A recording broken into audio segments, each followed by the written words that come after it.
Thank you everyone for joining me today for the fourth webinar in the topic of detoxification, which is really a complete shift from the detoxification process led by the liver to the heart, the organ of the summer, and how to open our heart and how it can affect our health, our well-being, our quality of life, our perception of life.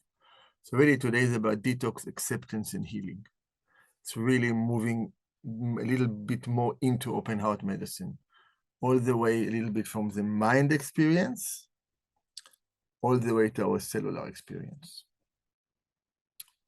So really today I want to explore a little bit more in depth this connection between detox and acceptance and what it means, and look at some of the elements of open heart medicine.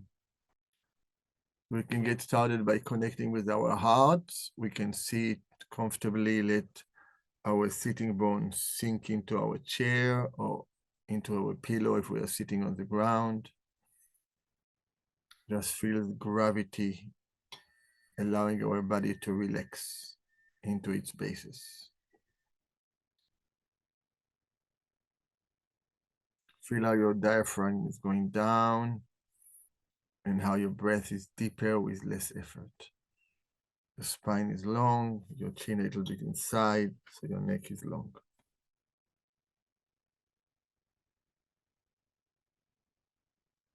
We take 3 deep breaths, inhaling.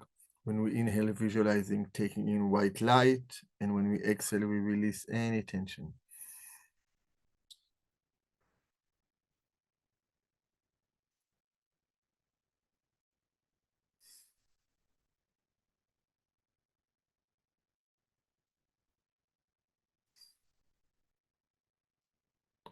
And 4th inhalation,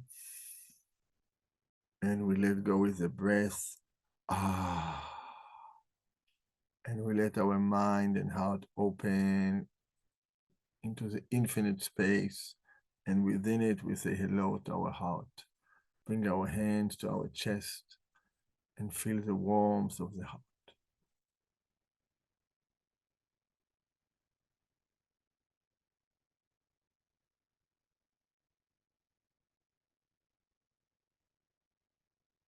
And let this warmth circle through our chest to wherever it's needed.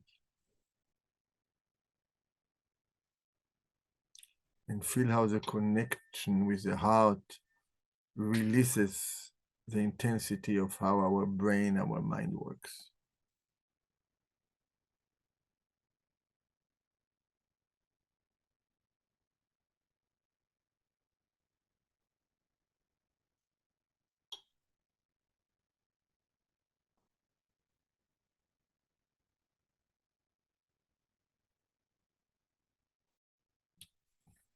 You can bring your hands down. Hello, everyone. I'm happy to see all of you. At least see by number. And thank you for joining me for today's session. So today we talked that we want to identify the shift from detox to acceptance and to this concept of freedom, to the door to open heart medicine. So we spent 3 webinars talking about detox in different levels, from beginning explaining the regular process to starting to touch discharge and elimination. And last time we talked quite a bit about the movement from detox to acceptance. Today we're going to continue this movement. The shift between the detox and acceptance is a shift between the liver that accepts a lot of toxin that it has to package for discharge out of the liver and elimination, to the heart that shifts detox to acceptance, to accepting everything, and then dealing with it in a more global, bigger way. And in this sense, we don't want to overlook the importance of detox. Detox helps acceptance. Why? Because detox reduces our triggers, our tendency to reject something. to try to hold to something. Detox weakens our survival response, our unhealthy survival response, our stickiness. Detox gives us a sense that we have more time and more spaciousness for everything. And it's very simple. If I gave you very clean water, you will drink it without hesitation. You will accept it. If I give you a water that is muddy and dirty, you will be very suspicious about drinking it. And if you agree to drink it, you'll definitely make sure that you filter it, first of all. The more what comes back to the heart is cleaner, the less work the lungs have letting go, and the better the quality of blood that goes back into the body, that goes back from the heart on a micro environment basis to all the cells in our body, the universe of our body, and what also goes to the bigger universe around us through the electromagnetic and the intention of our heart. So detox is essential, and that's why, for example, you see in many traditional spiritual systems, detoxification systems, either fasting or special breathing exercises or special movements that are or special visualizations that are designated to let go of what we don't want to keep.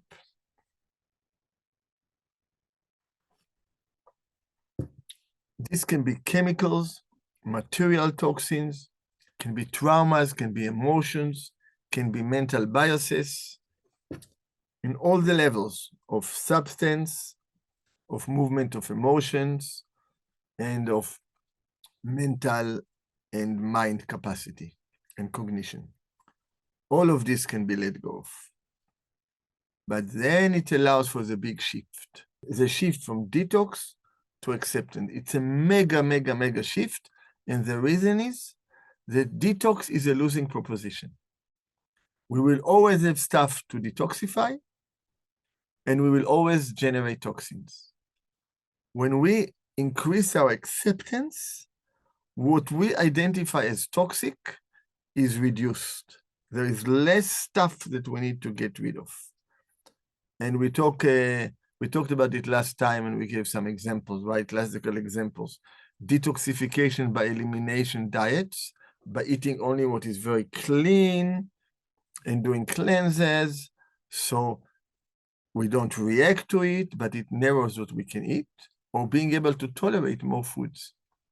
Wider temperature range, wider opinions, wider cultural acceptance. It makes our life big. It makes our universe bigger. So we touched on this idea that acceptance as a big shift ignites the letting go process. Acceptance is true elimination because it eliminates things that keep on triggering us on an ongoing basis. It's very important, okay? If somebody annoys you or something annoys you, and you have to do breathing or exercise or visualization or write about it to let go, and you feel, wow, I let go of it until it happens again. If you accept it and it doesn't bother you, it will not bother you. It will not need to be eliminated anymore. So that's important to really understand. We are less reactive about something. As a result, there is less to get rid of. But as I was preparing for today's webinar, I realized, and I take responsibility, that I've made this shift from detox to acceptance a little bit oversimplified. I know we listen to it, we may be bored by it, we may be excited about it, but it is not so easy to do. It is not easy to shift from something that triggers us, that creates a reactivity that is a result of grasping, of holding, and then judging, and either wanting it or not wanting it. Something that is expressed as our survival drive, and between just accepting it. So I want to take a moment and go a little bit deeper into it. we can look at something that we don't agree with, something that we don't like. It can be a food, or it can be a person, it can be a situation in life, a situation at home, a situation at work, right?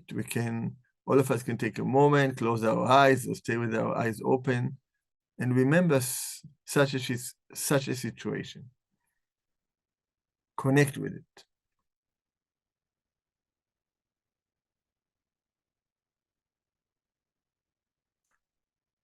This situation creates a chain of events, right? First, it bothers you. Then you can feel it in your body. And then it really goes all the way to your cellular level. You can feel it in every cell in your body. If something causes fear, or causes you to be upset, you can feel the contraction. And then we work on letting go of it. We're letting go of it. We are okay with it. We are supposedly accepting it.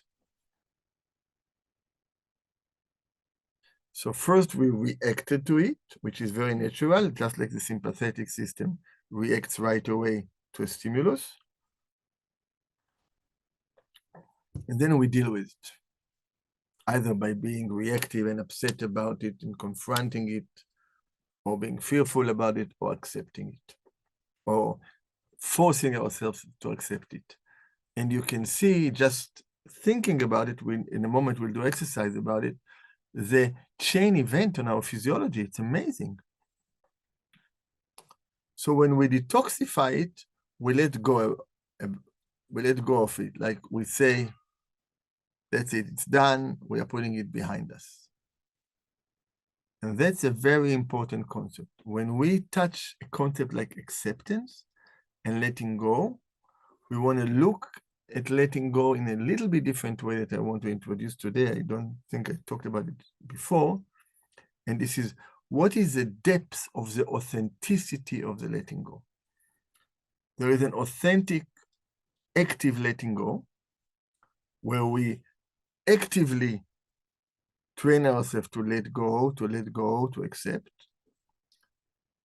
And in a deeper way, we just let go, we just accept. It just doesn't bother us, right? It happens to all of us a lot. We have a situation, it just doesn't bother us. Someone close to us or next to us gets really upset. Hold to it. If they can release quickly, if the liver releases quickly, the anger, the upset will go away in 10 minutes, in 2 minutes, in 30 seconds. If they hold and store it inside into resentment, if it goes into the gallbladder where the bile is concentrated and doesn't get released right away, right? It's stored, then it can be held as cold anger, right? Gallbladder has this quality of coldness, if you look at the bile color. And it can be there for a long time, causing us silent harm, what we call, cold anger. It's a cold experience of being angry and resentful. It has some spiritual connotation, specifically in certain Buddhist practices. I don't want to get into it. So revisiting it again, we can see how it can be different for different people.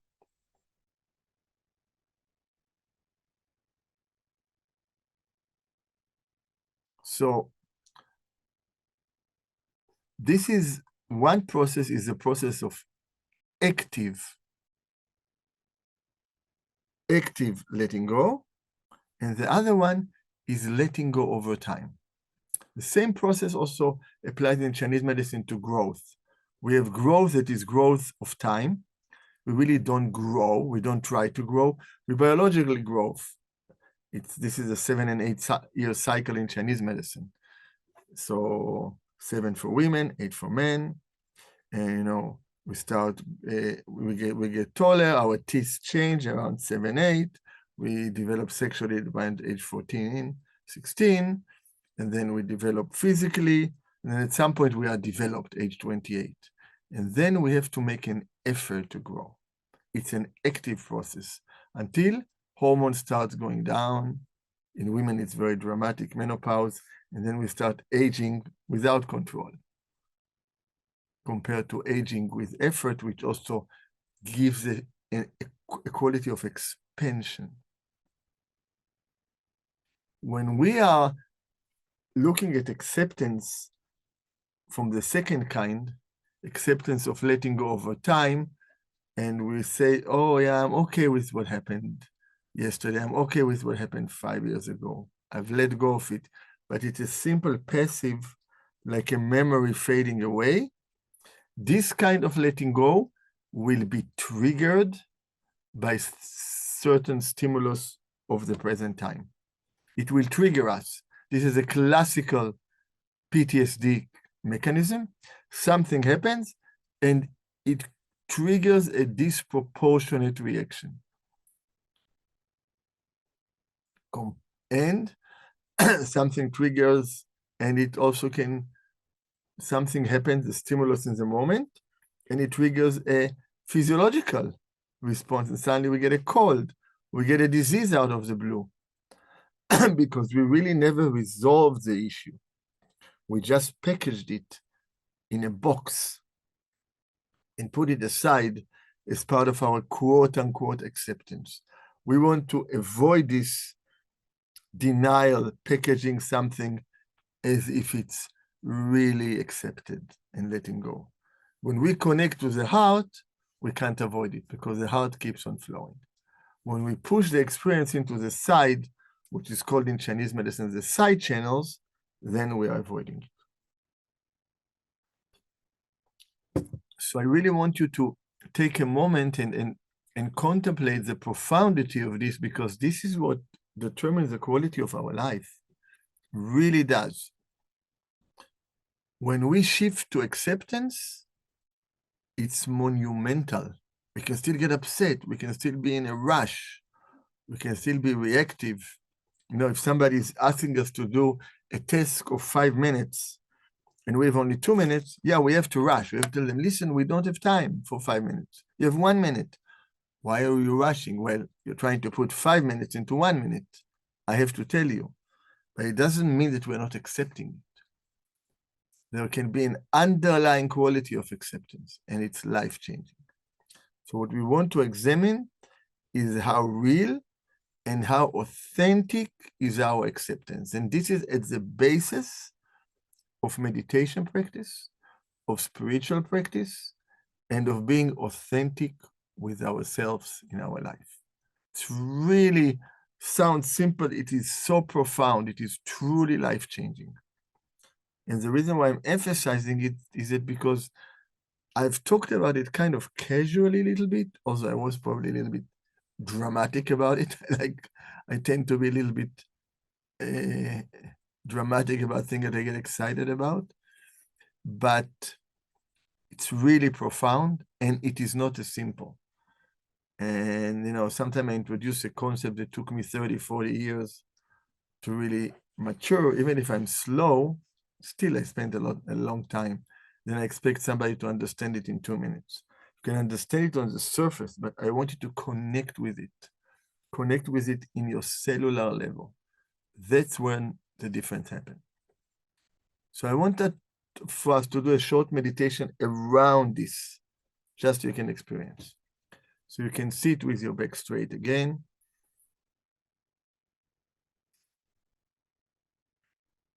And feel your sitting bones relaxing into your seat.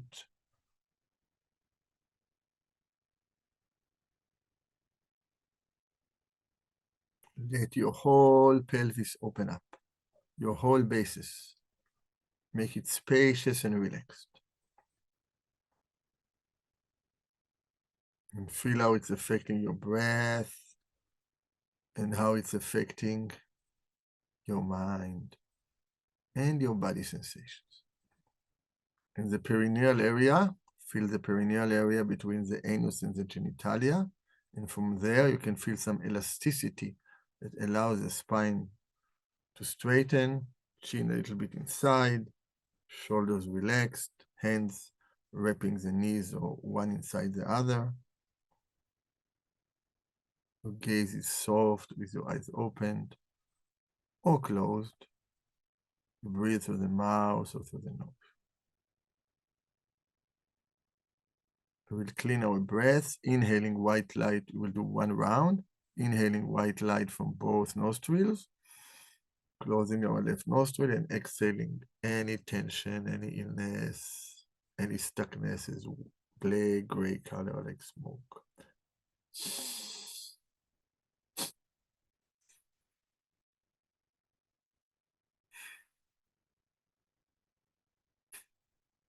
Both nostrils. One more inhalation.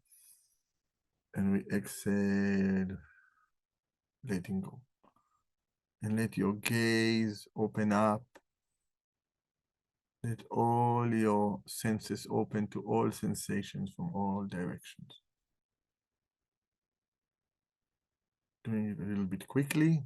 And we can feel that this opening starts from your inner heart, through your body and outside. One big space with no separation between your body and the outside.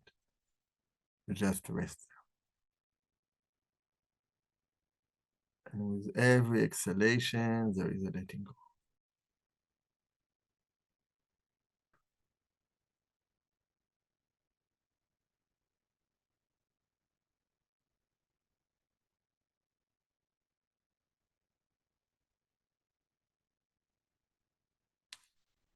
And from this place, you recall, you bring to your mind an upsetting event or an upsetting person or a difficulty, something that creates a reaction in your mind, that creates an emotional reaction.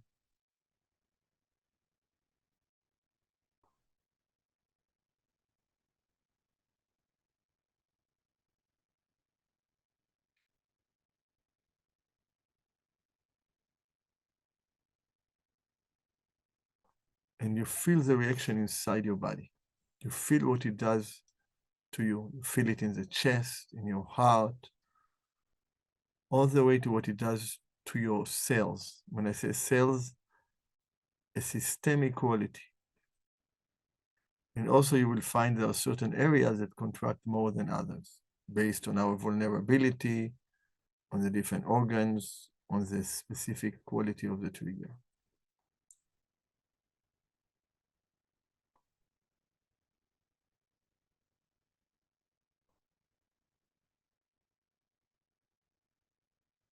And when you inhale this event, and when you exhale, you totally let go of it. Inhaling, and when you exhale, you let go. Until, at least in your mind concept, you decide, you realize that you are accepting it. You're not reacting to it. And feel your body. Feel your mind, feel your heart.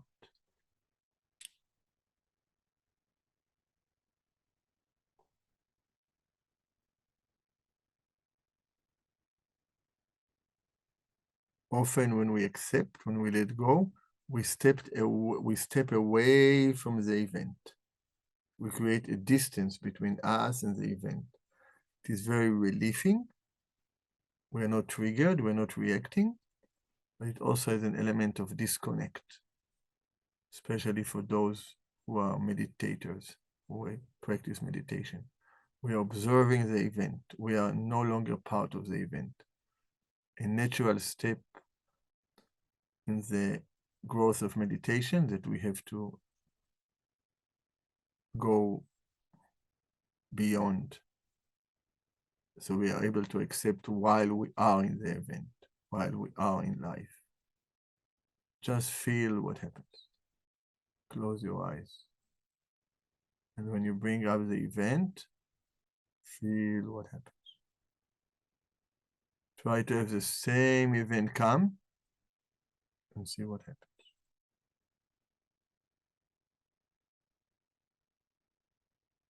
And you let go. Little bit shake your body and see how you feel. The reason why this is so practical, because this can become part of your day-to-day life, synced into your breath, sink into your mind. So then this process is happening and you keep on detoxifying by acceptance all the time. You'll see the real gifts come a little bit later, bigger ones, but this is very important. And then now we go back to the meditation again. Just deep breath and exhale, and opening our heart and mind. And as we stay with this space of acceptance, is connected to our perceptions coming from the outside and the feelings, body sensation, thoughts inside our body, we let this event come back. And try to have the acceptance lean into the event. So you're not pushing it away.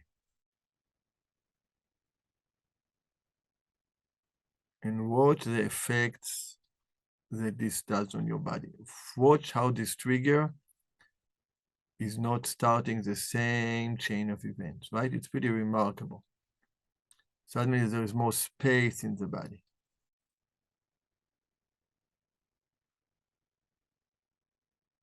See how different it is for you.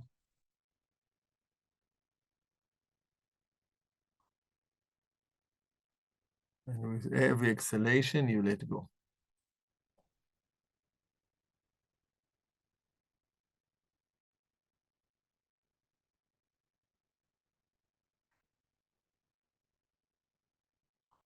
And you can relax. This was very momentary, very short, but we need to realize that when we feel that we are less triggered, it means that our cells are less triggered.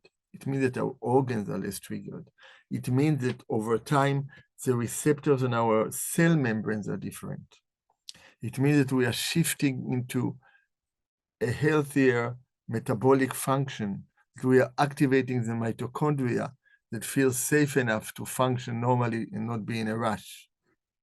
It means that more oxygen is coming into the cells, that all the pathways that cause cancer and degenerative diseases are shut down. That's how important it is. A cancer cell never accepts, always fights. An autoimmune disease doesn't accept, always fights. A destructive inflammatory disease always fights. Here, there is an openness, there is acceptance, there's a community, there's no shielding, there's no isolation, there's no fibrosis. All of these processes are physiological, biochemical, cellular expressions of this very basic movement. So we can take a second and kind of take this in, take this realization into our body, make it somatic, somaticize it, so it doesn't become theoretical outside of you. Holding the understanding, inhaling to our heart the understanding, like, wow. And then exhaling, we spread this understanding to every cell in the body, like giving a dessert to every cell in the body.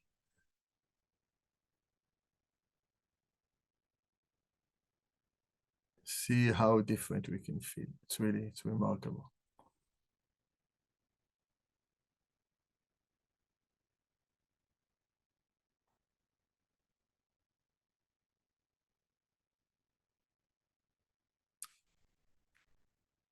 So I want to visit acceptance a little bit more. I apologize for the short taste. If we had more time, if we were on a retreat, we would take, like, and do each of these processes for a long time. That's the value of a retreat environment.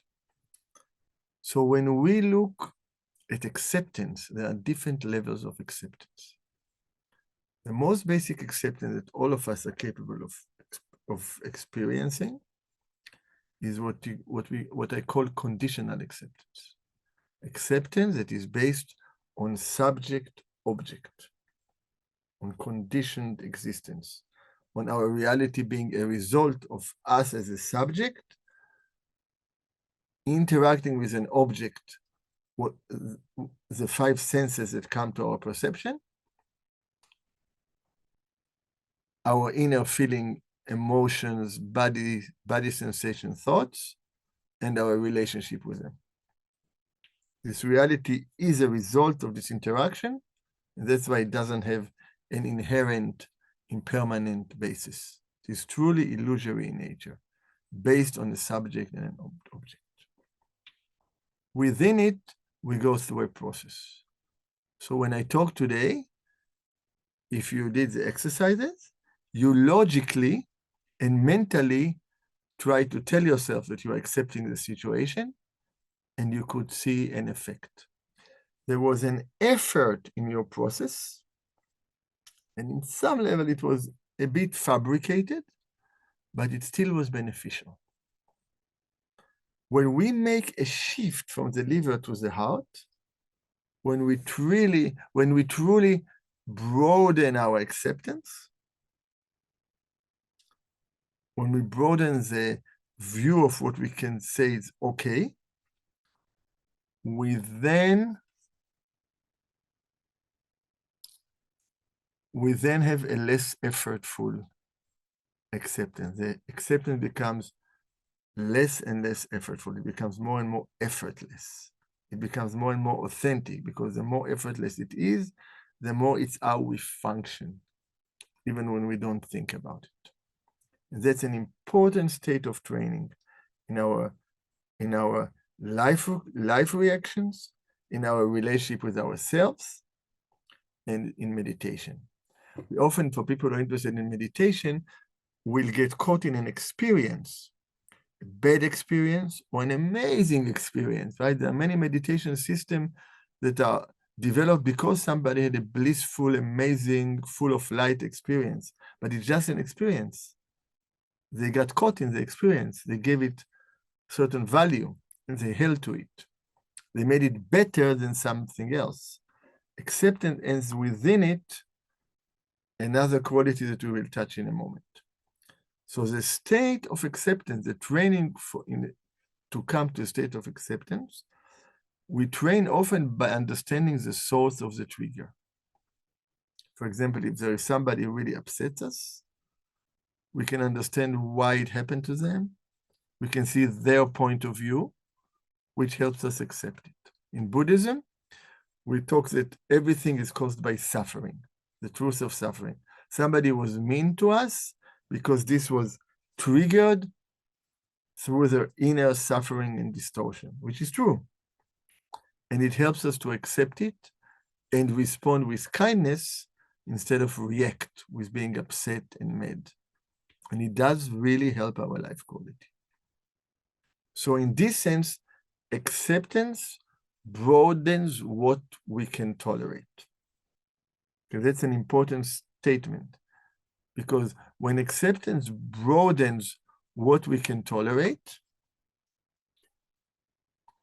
what creates a reaction in the body, for example, an allergic reaction, you're no longer allergic. You can tolerate it. What is allergy?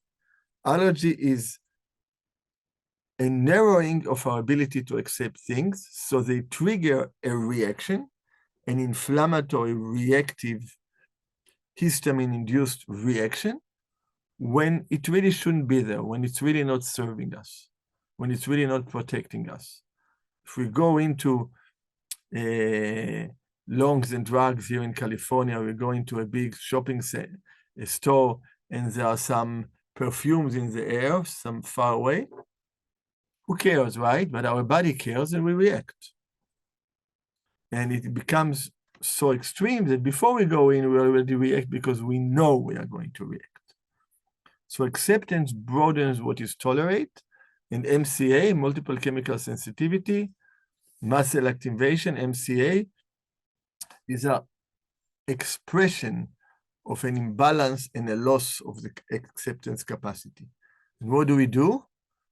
And integrative doctors also do this a lot, and often there is no choice. We give all the different kinds of antihistamines. Let's shut down the reaction. Let's numb. Let's close our eyes. Let's not react. We don't develop more tolerance. We just shut down. We disconnect. That's not what we want. The greater our sense of acceptance, the greater the less we start differentiating between this is good, I want it. This is not good, I don't want it. If we accept everything, then everything has a quality of acceptance. It brings us a greater sense of equality, of evenness, and as a result of peace. And it has a profound effect on our health. Just as a side comment, today we're talking about the mental, emotional, spiritual, but I'm giving practical information.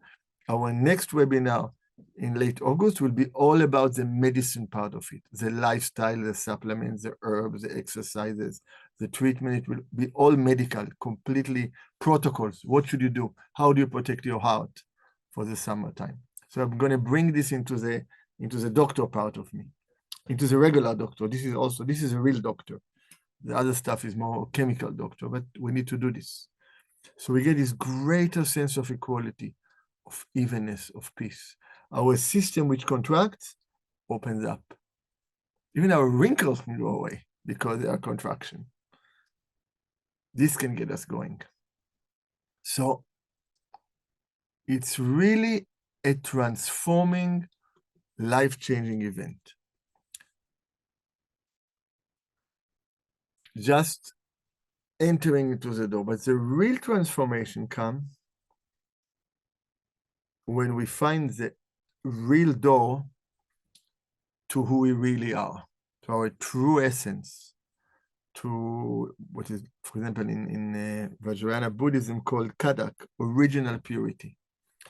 This basis, which is pure, which everything arises from, that creates an equal basis of everything.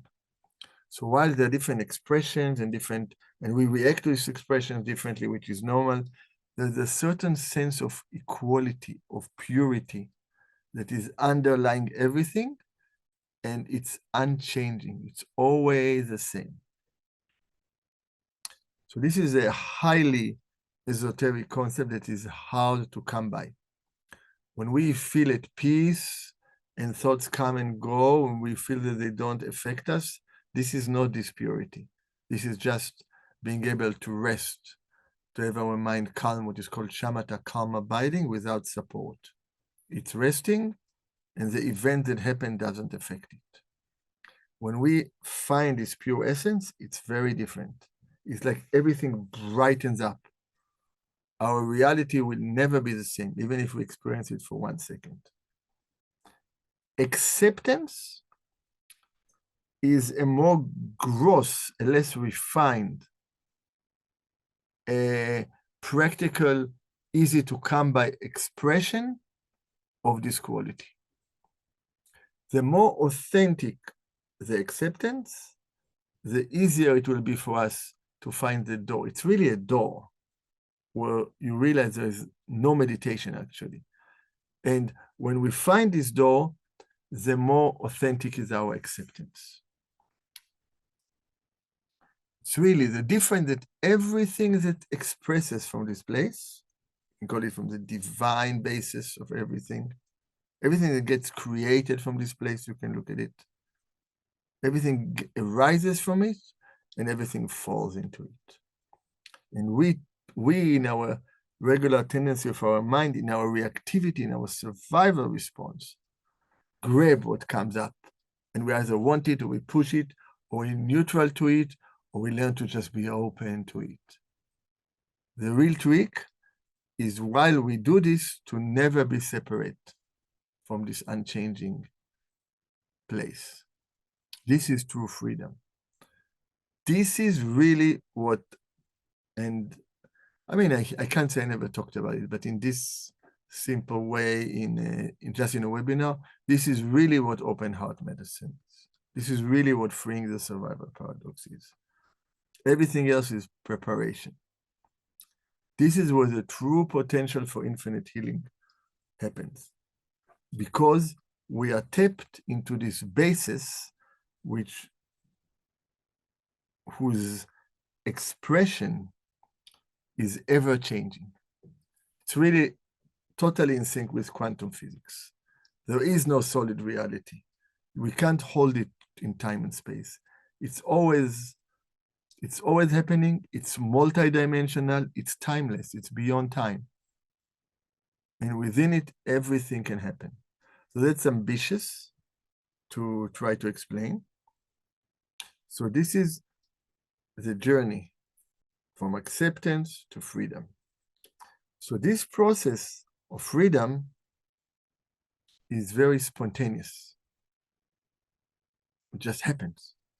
You can't plan it. It's on off.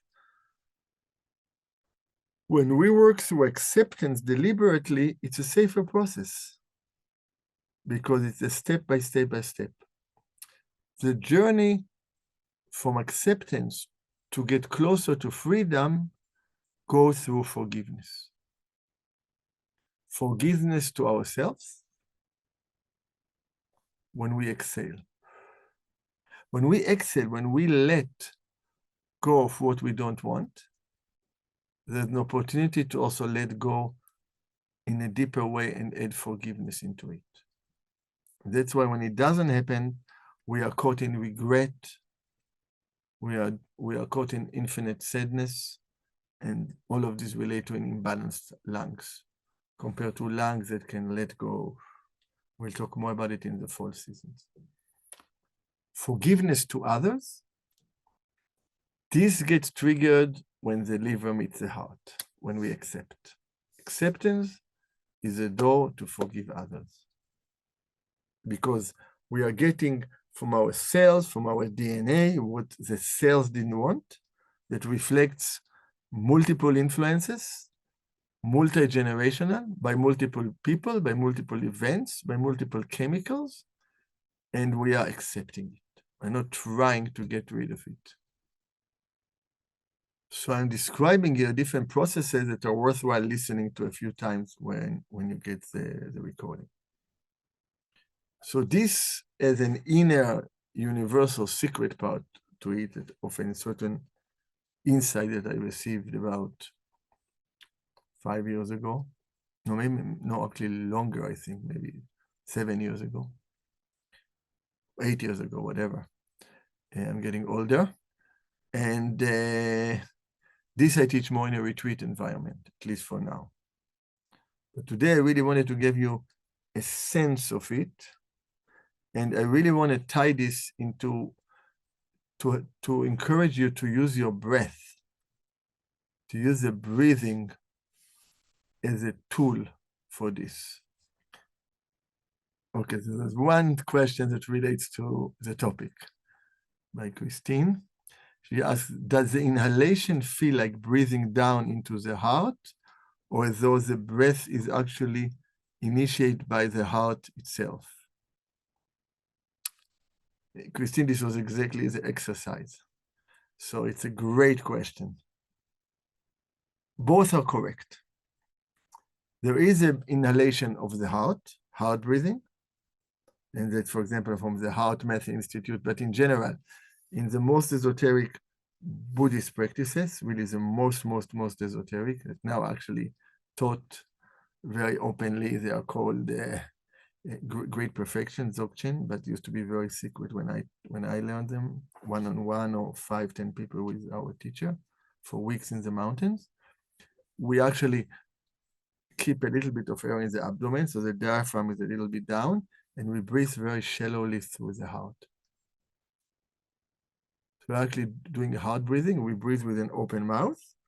So the air comes quickly to the lungs without changing, and it's the fastest route to the heart, right? Because it doesn't go through the nose, it doesn't change the temperature, it doesn't get cleaned. The same information, the same universal information comes in. So our heart is connecting with the universal heart. So there is an element called heart breathing. And I actually combine this one and deep breathing together when I give instructions. But again, we didn't have time to do it. So we get both worlds in the same time. And So in this sense, the breathing goes into the heart, and the heart exhales. So really the heart, but there is a breathing when the heart is breathing to the body. And if you came to my other webinars, I talk a lot about the heart as our teacher, as the divine quality within us. We connect to this universe, to the divine with inhalation, and we share this quality with our body in the exhalation. So that when the heart contracts, when it sends blood, the blood is sending oxygen and nutrients, but it's also sharing the energy. It's also sharing energy of the heart. And that's the breathing of the heart going to the body. And as we mentioned many times, the electromagnetic field of the heart is 100 times bigger than the electromagnetic field of the brain. So when our heart is opened, we are affecting every cell in our body, and our cells contain DNA from endless people. I don't have time to go into this, but we're also affecting our environment because this field keeps on going, even if it gets weaker and weaker. So both are true. What is a takeaway from here that we're going to exercise? It's a great question. It's like when I made a decision not to do this, is that inside the body, we have different cycles of inhalation and exhalation that are not always the same. The cells exhale what they don't want into the capillaries, into the lymph system and the venous system. And the heart inhales the dirty blood into the heart and opens out. Okay? The lungs contract and exhale and let go of what the body wants to get rid of. And then when the lungs inhale, they bring air inside, but when they inhale, there's more pressure on the heart contracts. And then when the heart inhales, it also brings clean blood into the left atrium. It's accepting inhalation from the universe. What it's accepting is dirty blood from the body. How can we accept in the same time dirty blood and clean blood? Again, this is physiological. We can be jerks and judgmental and reactive and mean. That's what happens physiologically. That's why I'm so fascinated by it, and I can't understand how it wasn't a part of spiritual practices. It's so powerful. How can we accept both? Because of the quality of acceptance of the heart. And how can the heart accept such a variety of dirty and clean? And of course, there's a quality of detox means it's less dirty in the right heart, because under it, there is a quality of equality, of evenness, of purity, which is the essence of our heart, of our secret heart. And that's why for the heart, it doesn't see the difference. It accepts everything and it gives without discrimination. This is where spirituality and psychology and emotional reactivity or responsiveness and physiology and cellular biology all come together. So this is a great question, and I used it a little bit in a little bit more expansive way. So thank you for the question. Question: what if the tension in your heart has a very deep hold? That's a great question.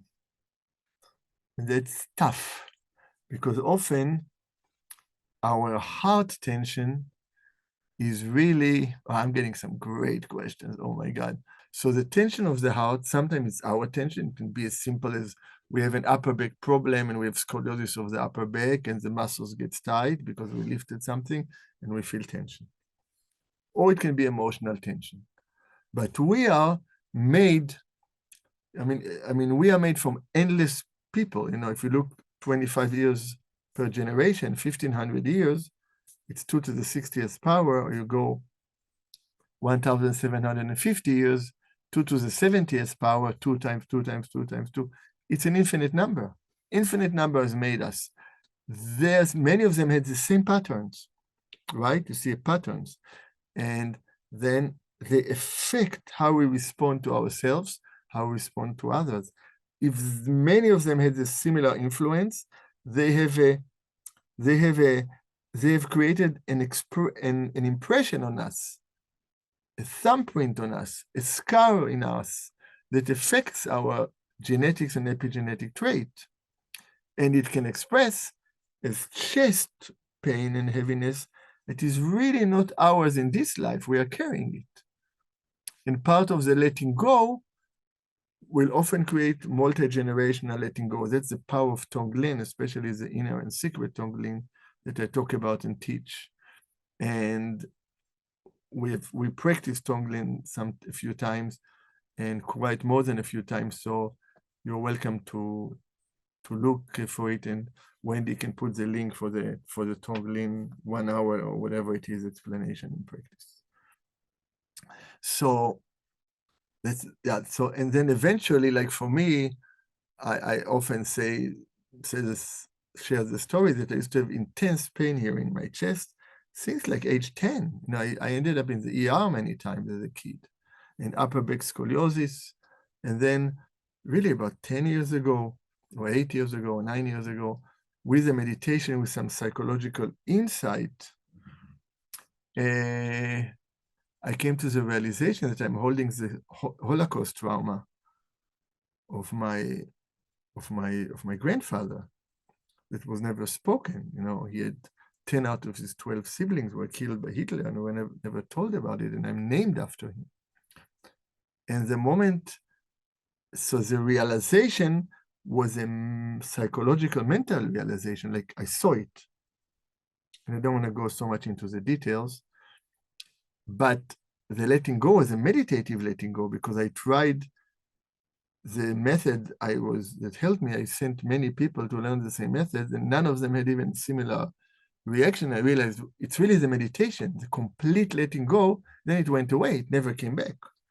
No matter how stressed I am, I don't feel any pain when I push here. I could barely touch. And this had an effect on my mother without talking to her, and her relationship with the Holocaust, because I went to my grandfather, and who was dead, of course, for like 60 years when this happened, 65 years, and it affected my mother. That's a multi-generational healing. So the bottom line, don't give up. How does setting boundaries fit into acceptance? Boundaries are important. And boundaries are also, especially in medicine, can be an obstacle. You can set the boundaries of what is appropriate and not appropriate, but you don't want to set up a boundary of separation. This creates a lack of connectivity. And connectivity is a secret of the heart. We're all interconnected. There's no way to escape it. So it's tricky. The acceptance doesn't mean that you don't tell somebody that what they've done is wrong. It means that you accept that it happened, you understand why it happened, you don't react to it. It's very, very different. Very different. And I wish I had... and another question, do we have to accept everything?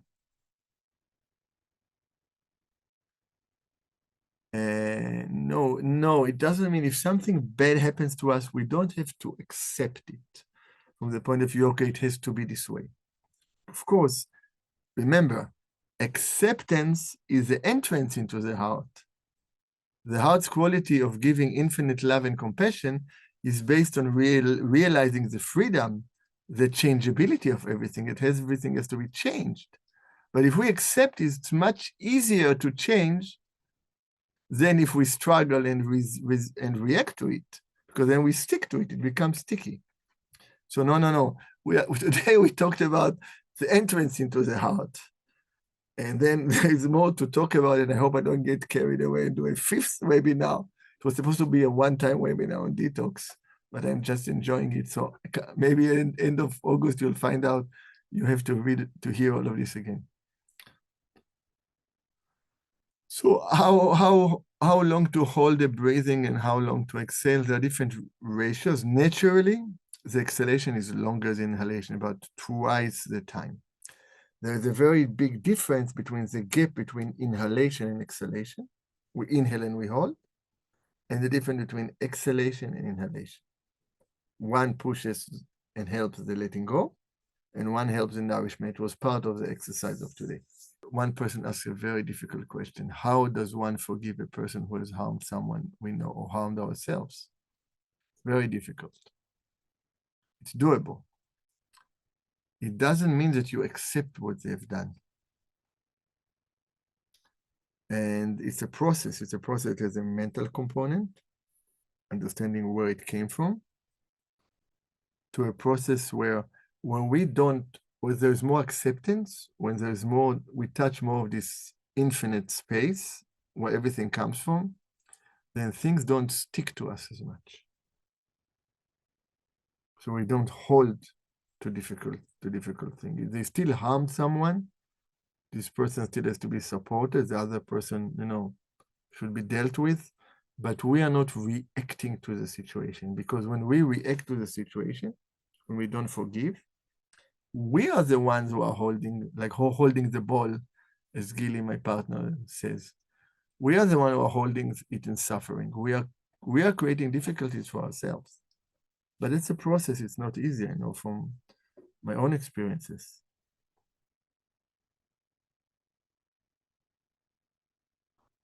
What happens to a person's energetic capacity to increase outward, like to express outward in heart disease? It's a great question. It depends on what heart disease. I talk a lot about it.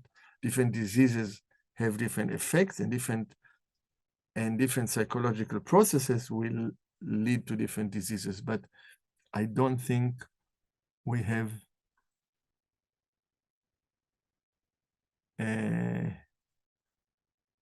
we don't have more time. And Christine answered my question about different breathing.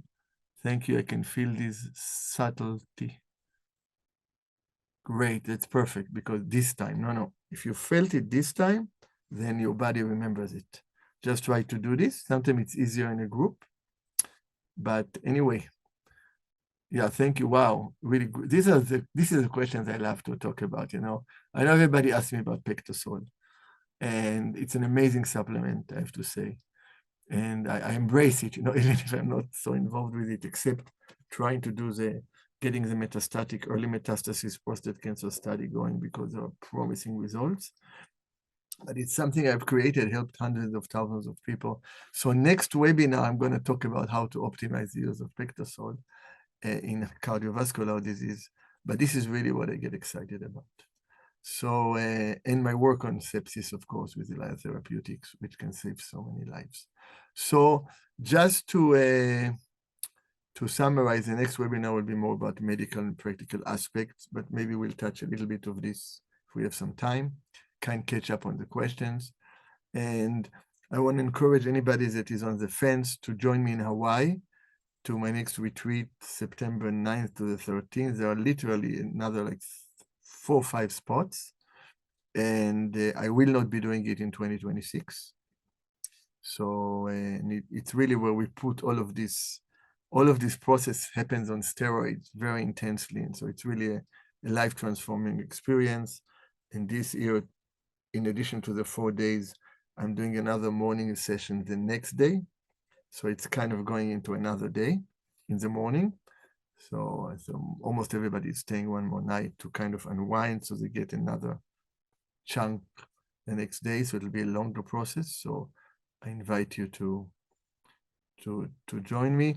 And thank you very much for staying. And I hope it was of benefit from you, from my heart to your heart, and vice versa. Thank you.